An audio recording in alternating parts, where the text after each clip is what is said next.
Aujourd'hui, j'ai envie de reprendre un tag qui était le tag Le Shopping et moi que j'ai fait il y a 8 ans pour voir un petit peu les différences dans mes réponses. On y va, c'est parti. Coucou, j'espère que vous allez bien. Comme vous l'avez vu dans l'intro de la vidéo, je vais reprendre le tag Le Shopping et moi que j'ai fait il y a 8 ans. J'ai les questions, j'ai mes réponses de l'époque, donc ce que je vais faire, c'est que je vais vous mettre les questions et les réponses de l'époque. Et moi, j'y répondrai après à la même question. Donc on y va, c'est parti. Je vous laisse avec la moi d'il y a 8 ans. Es-tu une acheteuse compulsive ou non? Oui, je suis une acheteuse compulsive. Je pense que vous avez déjà dû le remarquer dans mes vidéos et dans mes hauls. Voilà, quand j'ai envie de quelque chose, je l'achète. En général, j'essaie de me contenir un maximum, mais c'est vrai qu'en général, quand j'ai envie de quelque chose, j'ai beaucoup de mal à me retenir, à part si c'est vraiment des gros produits, des grandes marques, mais si c'est des produits qui tournent autour de 15 € en général, ça arrive très vite dans mon panier et je passe très vite à la caisse avec, malheureusement. J'essaie de me soigner pourtant. Mais alors, vous avez pu voir ma réponse d'il y a 8 ans. Aujourd'hui, je dirais à la question est-tu une acheteuse compulsive ou non? À l'heure actuelle où je vous parle, je dirais non parce que j'ai beaucoup changé en fait. J'ai beaucoup changé par rapport aux achats. Alors certaines vont dire elle nous prend pour des connes et tout, c'est pas vrai. Moi, je vous dis que j'ai beaucoup changé par rapport à tout ça. J'arrive beaucoup plus à savoir ce que j'ai envie ou pas et à acheter beaucoup plus en conscience de ce que j'achète, donc ça c'est cool. Je vous avouerai que pour le maquillage, c'est clairement, je ne suis clairement plus une acheteuse compulsive, ça c'est à 100% sûr, parce que j'achète vraiment que quand j'en ai besoin ou quand il y a quelque chose qui me fait vraiment envie et que je sais que je vais l'utiliser. Mais voilà, au niveau maquillage, ça c'est sûr. Après au niveau fringues, je vous dirais non, parce que j'achète beaucoup moins qu'avant, ça c'est sûr. Je pense que, je vous l'ai déjà dit, mais YouTube m'a fait beaucoup acheter à une période où je commençais YouTube, où j'avais besoin de ça pour alimenter mes vidéos, etc. Maintenant j'achète encore, mais j'achète différemment en fait. C'est-à-dire que quand je trouve une pièce qui me plaît et que je vois que je vais pouvoir l'assembler avec quelque chose de mon dressing, oui je vais l'acheter parce que je trouve ça sympa et puis que j'ai envie de me faire plaisir aussi. Mais c'est plus de la compulsivité comme je pouvais avoir à l'époque il y a 8 ans. Donc je suis fière de moi parce que j'ai un peu changé à ce niveau-là. Achètes-tu par mode ou non? Ça dépend pourquoi. Pour le make-up, il se peut que y ait des choses qui sortent et qu'on en parle beaucoup sur YouTube et qui me donnent très envie, donc je vais l'acheter. Donc ce sera pour moi un effet de mode. Comme certaines choses qui ont été des effets de mode et qui pour moi sont pas forcément comme la Bioderma ou ces choses-là. Franchement, ça n'a rien d'extraordinaire la Bioderma. Donc, en général, non, j'achète pas forcément par effet de mode. J'achète... Enfin, pour le make-up peut-être, mais pour tout ce qui est vêtements, pas forcément. Je suis pas forcément la mode. Il y a des choses dans la mode qui me plaisent pas. Alors, voilà. Est-ce que ça a changé ou pas? Achètes-tu par mode ou non? Pour le make-up, clairement, c'est non. Puisque maintenant, tout ce qui sort, etc., je m'en... Hein, voilà, on va dire ça comme ça. J'achète vraiment parce que ça va me plaire, parce que je sais que je vais l'utiliser. Pour tout ce qui est vêtements, oui, ça peut m'arriver d'acheter par mode, mais j'achète vraiment par rapport à ce qui me plaît. C'est-à-dire que actuellement la mode est aux couleurs, à l'orange, etc. Je vais pas céder à l'orange parce que c'est la mode, parce que je sais que c'est une couleur qui me va pas. À l'avant, je l'aurais peut-être fait un petit peu plus, faut l'avouer, mais clairement, je vais pas céder à l'achat d'un truc parce que c'est la mode. Je l'achèterai parce que ça me plaît et parce que j'en ai envie, tout simplement. Troisième question, à quelle fréquence achètes-tu, semaine ou mois? Alors, comme vous le savez, je fais régulièrement des hauls du vendredi. En général, le vendredi, je vais faire un petit peu les magasins. Donc il y a des vendredis où je fais pas de haul du vendredi parce que j'achète un truc. Donc voilà, souvent je l'inclus dans le haul du mois, de la semaine d'après. Mais il m'arrive de faire des petits achats tous les vendredis, on va dire. Et sinon en achat magasin je parle, et en achat internet ça dépend.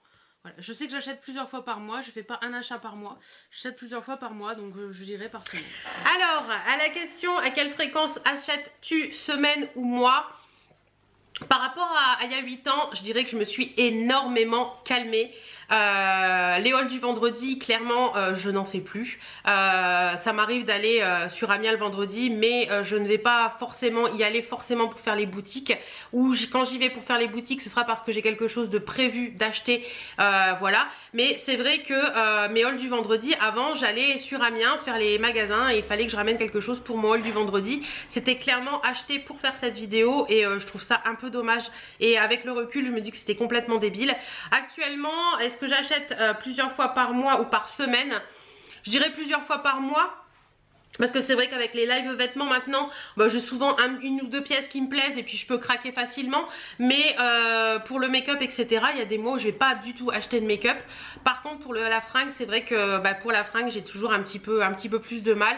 Et c'est vrai que la mode, les vêtements c'est quelque chose qui me plaît énormément. Ça a toujours été ça depuis que même avant d'avoir ma chaîne YouTube, j'adorais les vêtements. J'avais un blog à l'époque où je mettais mes tenues du jour etc. Donc c'est vrai que je dirais qu'actuellement à quelle fréquence j'achète, je dirais plusieurs fois par mois mais pas forcément plusieurs fois par semaine. Donc voilà. Quatrième question, as-tu déjà fait un no-buy? Si oui, combien de temps? Oui, j'ai déjà fait un no-buy, j'ai tenu 15 jours. Je sais, j'étais partie pour un mois et j'ai tenu 15 jours. Mais par contre, je vais essayer de me mettre en no-buy le mois prochain parce que bon là j'avais des swaps à finir donc j'ai voilà voilà, mais on a eu pas mal de dépenses et on a eu quelques petits soucis avec une carte bancaire récemment. Et donc je vais me mettre en no-buy pour essayer de... puis de toute façon, j'ai énormément de produits à faire, à essayer, à tester. Donc ça sert à rien d'acheter et de conserver. Je vais essayer de piocher dans mes stocks un maximum et d'acheter que vraiment ce qui me fait plaisir et envie. Et pas acheter ça parce que j'aime la couleur, parce que si, parce que ça. C'est mon gros problème et je vais essayer de tenir à ça. Alors la question était as-tu déjà fait un no-buy? Si oui, combien de temps? Donc le no-buy, pour celles qui ne sauraient pas, c'est se caler un mois où vous n'achetez rien du tout. Alors oui, je l'ai déjà fait. À l'époque, il y a 8 ans, j'avais dit que j'avais tenu avec 15 jours. J'avais tenu 15 jours. Et depuis, je l'ai déjà fait pendant un mois où j'ai rien acheté du tout. Et ça me va très bien. Après, je dirais que le no-buy pour moi, ça a tendance à me frustrer énormément. Faut que j'arrête de toucher à ce cœur là. Ça a tendance à me frustrer énormément parce que par rapport à ce que j'ai pu voir depuis le temps etc, je trouve que par moment quand on se met en no-buy pendant un mois on n'achète rien du tout, on a tendance le mois d'après à acheter plus. Donc je trouve ça dommage. Donc non, je ne ferai plus de no-buy à partir de maintenant, tout simplement parce que je trouve que j'arrive à gérer les choses beaucoup mieux qu'avant et que je vois pas l'intérêt. Si j'ai pas à acheter, j'achète pas. Si j'ai envie d'acheter parce que j'ai envie de me faire plaisir ou parce que j'ai besoin de quelque chose, je le ferai. Mais le no-buy pour moi, vous voyez, j'y peux rien, faut que je touche. Bref, le no-buy pour moi c'est fini parce que je trouve pas ça voilà, c'est plus quelque chose qui m'intéresse tout simplement. Cinquième question, as-tu déjà mis de l'argent de côté? Si oui, quoi? Alors oui, j'ai déjà mis de l'argent de côté, ça m'est arrivé, ce n'est pas évident d'ailleurs, c'est pas trop mon truc, mais ça m'arrive quand on est marié, quand on a une maison, quand on a des choses, des choses qu'on a envie d'acheter qui sont un peu chères, on met un peu d'argent de côté et puis quand on arrive à la somme dite, on se l'achète. Donc voilà, oui, ça m'arrive de mettre de l'argent de côté. Alors la cinquième question était as-tu déjà mis de l'argent de côté? Si oui, quoi? Alors quoi, carrément, je vais pas forcément vous le dire. Oui, j'ai déjà mis de l'argent de côté et je mets de l'argent de côté tous les mois, chose que je ne faisais pas à l'époque. Je trouve ça important quand on reçoit son salaire de mettre de l'argent de côté, c'est-à-dire que quand moi je verse les salaires, parce que comme vous le savez on a une société avec mon mari, qu'on n'avait pas à l'époque je crois, quoique si peut-être, je ne sais plus. Bref, quand on met de l'argent, en fait quand je verse le salaire de la société à nos comptes perso, je verse aussi une partie de ce salaire sur un compte autre dont on ne touche pas, qu'on ne touche pas en fait. C'est un compte où il y a dessus le crédit maison qui est débité, un compte qu'on n'utilise plus au quotidien puisque c'est pas notre compte joint. Et voilà, tous les mois je verse une somme sur ce compte, ce qui fait que je mets de l'argent de côté tous les mois. Alors ça dépend des mois, ça peut être entre 250 et 500 euros, mais voilà, ça dépend vraiment des mois. Même puisque c'est ça peut être entre 250 et 750 euros tous les mois quand je peux le faire. Voilà, ça dépend, c'est vraiment aléatoire. Et si vraiment en fin de mois je vois qu'il reste beaucoup de sous sur le compte, je reverse également sur ce compte. Ça permet de mettre de l'argent de côté et puis quand on en a besoin, et voilà, vous le savez, si vous avez une maison etc, vous savez que par moment on peut avoir le frigo qui tombe en panne, on peut avoir la voiture qui tombe en panne etc, et de l'argent de côté quand on peut en mettre de côté, parce que je sais que c'est pas forcément toujours évident selon le salaire qu'on a, mais mais quand on peut mettre de l'argent de côté et le faire, c'est plutôt bien. Même si c'est que 50 € par mois, 50 € par mois à la fin de l'année, ça vous fera quand même une certaine somme qui va vous permettre, pourquoi pas, de vous faire plaisir pour partir en vacances, ou tout simplement d'avoir une poire pour la soif, comme on dit, d'avoir des petits trucs comme ça de côté. Vous savez que vous avez cet argent là de côté, et quand il vous arrive une tuile, vous ne dites pas merde, comment je vais faire, parce que vous avez cet argent de côté. Donc oui, je mets de l'argent de côté, et pour moi actuellement c'est très important de le faire pour la vie du quotidien, tout simplement. 6e question, tes achats sont plus portés sur la mode, le make-up ou autre? Je dirais le make-up et les accessoires. J'aime beaucoup le make-up, j'aime beaucoup les soins, etc. Et j'aime beaucoup également les accessoires. Tout ce qui est foulard, bijoux, etc. Sac à main. C'est vrai que je suis une très grand fan de tout ça. Donc je pense que je suis plus portée sur ces achats-là. 7e question. Alors, la 6e question, c'était tes achats sont plus portés sur la mode, le make-up ou autre. Clairement, actuellement, je vous dirais que mes achats sont beaucoup plus portés sur la mode, parce que voilà, c'est quelque chose que j'aime bien. M'habiller différemment au quotidien, faire mes tenues du jour, etc. C'est vraiment quelque chose que j'adore, et je trouve que c'est important de se sentir belle. Voilà, tout simplement. Le make-up, j'ai carrément... arrêter d'acheter du make-up tous les mois. Avant, je pouvais faire... Quand j'ai refait un bilan la dernière fois de ma vie, je me suis rendu compte qu'il y avait des mois au début de YouTube où il y a encore 4 ans, 5 ans, ouais 5 ans facile, je pouvais dépenser facilement jusque 300-400 € par mois en make-up, mais c'est juste pas possible quoi.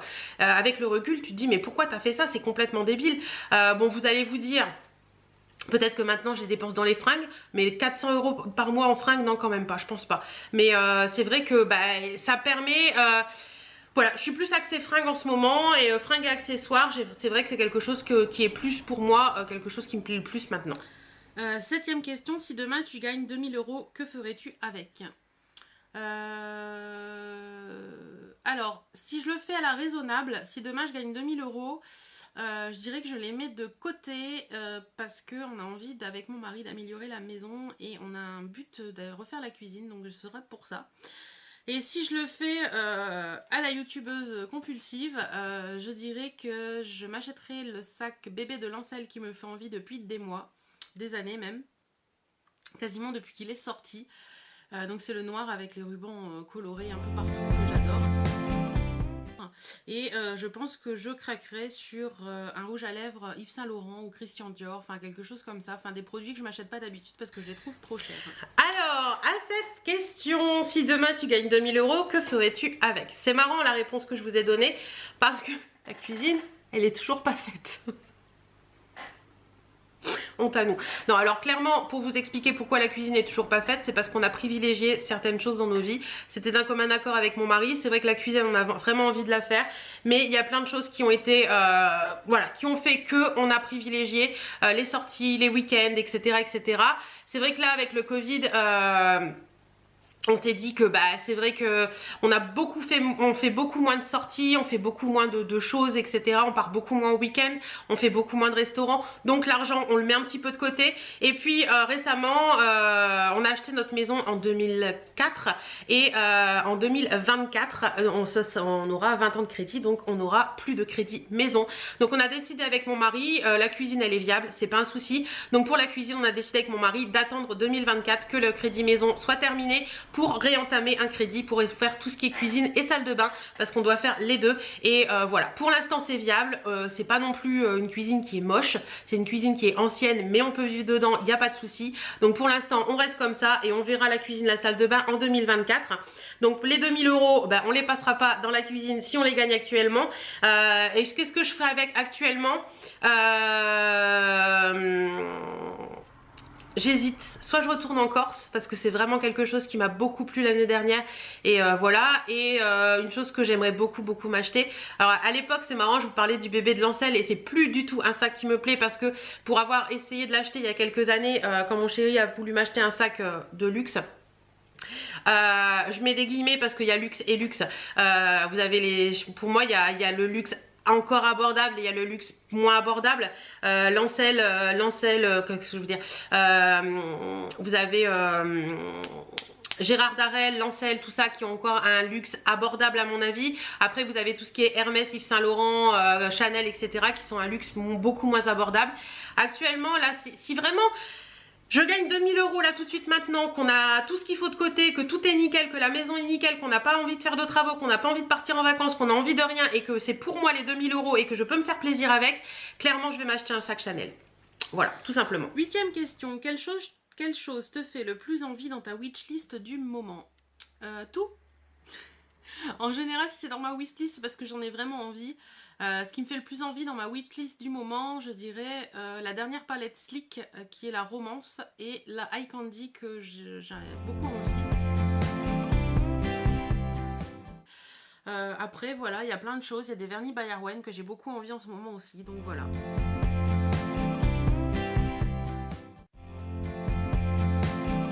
Alors, la 8e question, c'était quelle chose te fait le plus envie dans ta wishlist du moment? La wishlist et pas la witch.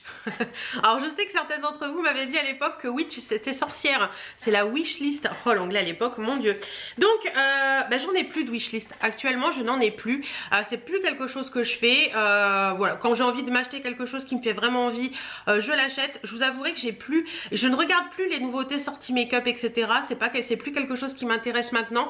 Ouais, j'ai plus vraiment de wishlist actuellement. Donc non, c'est pas quelque chose que... Non, tout simplement. J'ai pas d'envie particulière, je n'ai plus de wishlist, donc j'ai pas de réponse à cette question. En fait. Quels sont tes magasins préférés au niveau des vêtements?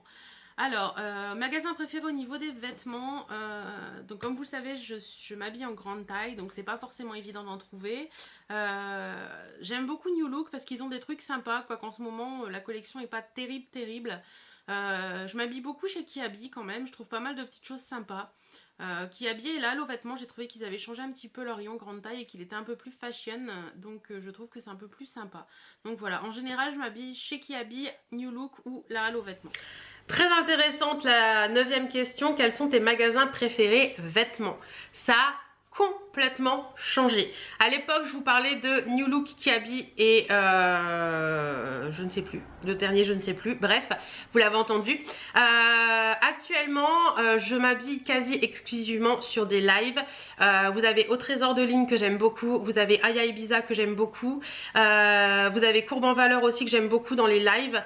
Donc ça, ce sont les 3 lives sur lesquels j'achète le plus de vêtements. Et également chez Betty Mode. Voilà. Ce sont vraiment les 4 endroits où je m'habille le plus actuellement. Kiabi, franchement, je trouve ça hyper mal taillé. Je trouve que tout est mal taillé, tout est mal foutu. On est obligé de prendre 3 tailles au-dessus et c'est mal foutu. Bref, c'est mal foutu pour moi. Je trouve pas ça cool. Et je vous avouerai que les lives, je trouve des fringues qu'on peut pas trouver ailleurs. Et bien sûr, Shein. J'avais oublié de le dire, mais bien sûr, Shein. Shein a révolutionné l'industrie de la mode grande taille. On en pense ce qu'on en veut, mais franchement, vous voyez, je pensais vraiment magasin et je pensais pas boutique internet et voilà. Mais franchement, Shein. Donc, il y a les lives, comme je vous disais, Aya Ibiza, Au Trésor de Ligne, Courbe en Valeur. Il y a Betty Mode que j'aime beaucoup, c'est vraiment une boutique que j'aime beaucoup et il y a bien sûr Shein. Donc voilà, c'est vraiment les 5 endroits où je m'habille quasi exclusivement parce que c'est là où je peux trouver des choses qui me plaisent, des choses qui sont sympas, des choses qui sont modernes, des choses qu'on peut porter en tout temps, des choses qui sont bien souvent taille unique. Donc ça c'est cool parce que vous pouvez avoir la même chose que votre meilleur ami, etc. Donc voilà, c'est vraiment les endroits où je m'habille actuellement. Quelle marque make-up t'a fait le plus craquer? C'est une bonne question. Je dirais peut-être Sleek et leur palette, parce que franchement les palettes Sleek pour moi voilà, ils sont formidables, ça tient super bien, c'est super pigmenté, je les aime beaucoup. Ou alors Kiko, mais Kiko ce serait vraiment pour quelque chose de précis qui sont les Color Sphere que j'aime d'amour. Donc voilà, je dirais Sleek ou Kiko, mais Kiko pour un truc bien précis. Waouh, quelle question. Quelle marque make-up t'a fait le plus craquer? Alors à l'époque je vous parlais de Sleek et de Kiko. Sleek, clairement on n'en entend plus du tout parler, clairement. C'était à l'époque les palettes Sleek, tout le monde avait les palettes Sleek, c'était impressionnant. Kiko c'est pareil, on en entendait beaucoup parler. C'est 2 marques dont on n'entend quasiment plus parler. À l'heure actuelle, quelle marque m'a fait le plus craquer en make-up? C'est pas évident. Je dirais peut-être Chanel pour les produits teints et Dior pour les vernis. Parce que sinon, au-delà de ça, j'ai pas vraiment une marque en particulier que j'ai beaucoup d'articles en fait. Ouais, je dirais, ce que j'ai le plus en nombre, ce serait mes vernis Dior, donc je dirais Dior. 11e question, la dernière chose que tu as acheté. Alors la dernière chose que j'ai acheté, c'est ça. Voilà. Je viens de vous faire la vidéo d'ailleurs, donc c'est ça, voilà. C'est ces 3 petites choses-là. C'est ça les dernières choses que j'ai achetées. Donc je ne sais pas si je vous mettrai la vidéo l'avant ou après ce tag, donc vous verrez. Alors, la dernière chose que tu as acheté. Alors la dernière chose que j'ai acheté en make-up, ce sera les produits teint. Les produits make-up de chez Yves Rocher dont vous avez vu la vidéo il n'y a pas longtemps. Et en fringue, je vais vous montrer ça. En fringue, c'est cette veste en jean qui est juste magnifique, qui me vient d'Aya Ibiza. Elle est juste sublime. C'est une veste en jean qui est un petit peu destroy. Alors j'essaie de vous la montrer, c'est pas évident. Si je la passais, ce serait peut-être plus simple, non? Bon, ça va pas forcément avec ma tenue du jour, mais alors cette veste, elle est trop belle. Donc voilà, elle est comme ceci. Elle est un petit peu destroy. Vous avez des clous, vous avez des strass noirs, vous avez des petites poches, vous avez sur le bas, elle est complètement destroy. Vous voyez, à l'arrière, vous avez un bout de la ceinture, là il y est plus et tout. Sur les manches, c'est des manches 3/4 mais que j'aime beaucoup parce que moi souvent je replie mes vestes en jean, donc voilà. Mais cette veste, elle est sublime. Vous avez également des strass à l'arrière, donc voilà un petit peu. Ça c'était un achat que j'ai adoré, je l'avais vu dans la présentation et je me suis dit si j'arrive pas à l'avoir je vais être malheureuse, mais franchement cette veste c'est une pépite. Je vous disais donc cette veste c'est une pépite d'Aya Ibiza et franchement j'adore ce qu'ils font, j'adore leur marque, j'adore tout ce qu'ils présentent quoi. Donc voilà, celle-ci c'était vraiment un super achat. Je vais la porter énormément celle-là pour le printemps-été parce que je la trouve vraiment très jolie et la robe que je porte vient aussi de chez Aya Ibiza. Ensuite, 12e question, quelle youtubeuse t'a fait craquer le plus avec ses hauls? Il n'y en a pas une en particulier, je dirais plusieurs. Elsa Makeup me fait beaucoup craquer avec ses hauls. Je trouve qu'elle achète des trucs vachement sympas. D'ailleurs, c'est elle qui m'a poussé à acheter le Fit Me. Après, franchement, il y a plusieurs youtubeuses qui me font craquer avec leur haul et voilà. Donc, il n'y en a pas une en particulier. Ni 2, ni 3, c'est plusieurs. Alors, quelle youtubeuse t'a fait craquer le plus avec ses hauls? Je dirais actuellement pas beaucoup parce que il y a beaucoup moins de hauls déjà qu'avant sur les chaînes. J'ai pas une youtubeuse qui me fait craquer en particulier, donc la réponse n'a pas beaucoup changé parce que en fait quand j'ai envie de quelque chose je vais regarder un petit peu à droite à gauche s'il y a des avis etc, mais je vais me fier à mon propre avis en fait. Je vais avoir envie d'essayer quand même si on dit que c'est pas bon, si on dit que c'est vraiment nul, non, mais s'il y a du positif et du négatif, je vais avoir envie de tester. Donc actuellement sincèrement j'ai pas forcément une youtubeuse qui me fait craquer pour un truc ou un autre. Pendant les soldes, tu craques sur les articles soldés ou non soldés? Alors ça c'est le grand dame de beaucoup de personnes je pense. Pendant les soldes je peux craquer sur des articles soldés comme des articles non soldés. Malheureusement c'est comme ça. En général j'essaie de me tenir au solde, je fais pas les autres rayons pour pas être tentée.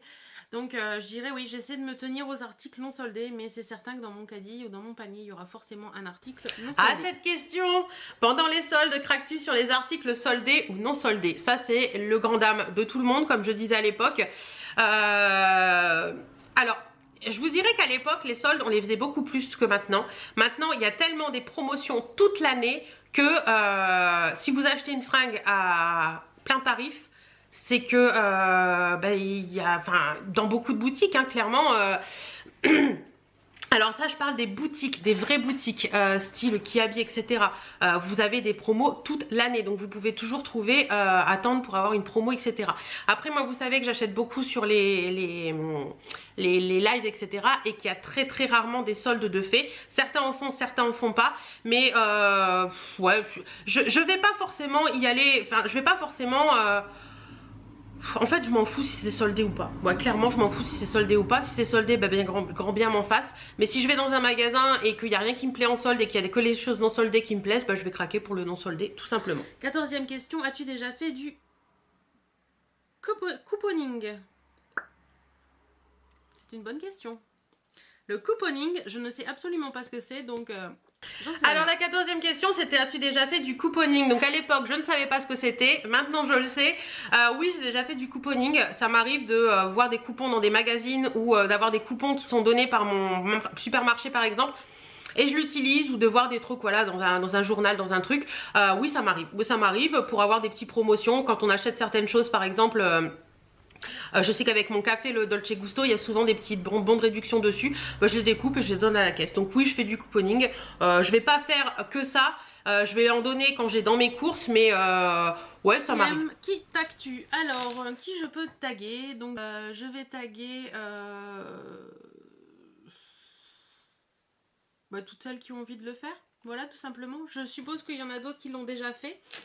Donc voilà, donc toutes celles qui ont envie de le faire, faites-le parce que j'aime bien. Alors la 15e question, c'était qui tagues-tu? Et c'est marrant parce que j'avais toujours cette façon de faire à la fin de mes tags, c'est de dire je tag toutes les personnes qui ont envie de le faire. Donc voilà. Actuellement c'est toujours pareil, si vous avez envie de refaire cette vidéo, n'hésitez pas à la faire. J'espère en tout cas que cette vidéo vous aura plu. Il y a quand même des petites questions qui ont des réponses, certaines de mes réponses qui ont un petit peu changé, c'est marrant. En 8 ans on change, on évolue et je suis fière de la personne que je suis devenue par rapport à tout ça, parce que j'ai su faire la part des choses par rapport aux dépenses et par rapport à mettre de l'argent de côté, etc. Comme je vous disais tout au long de cette vidéo, mettre de l'argent de côté c'était quelque chose que pour moi à l'époque je ne faisais pas du tout. Maintenant je le fais instinctivement tous les débuts de mois et c'est très important. Et dans ma façon d'acheter aussi, j'achète beaucoup moins avec compulsivité qu'avant. Je ne suis plus du tout une acheteuse compulsive à l'heure actuelle. Je suis une acheteuse qui me fait plaisir, mais je ne suis plus compulsive.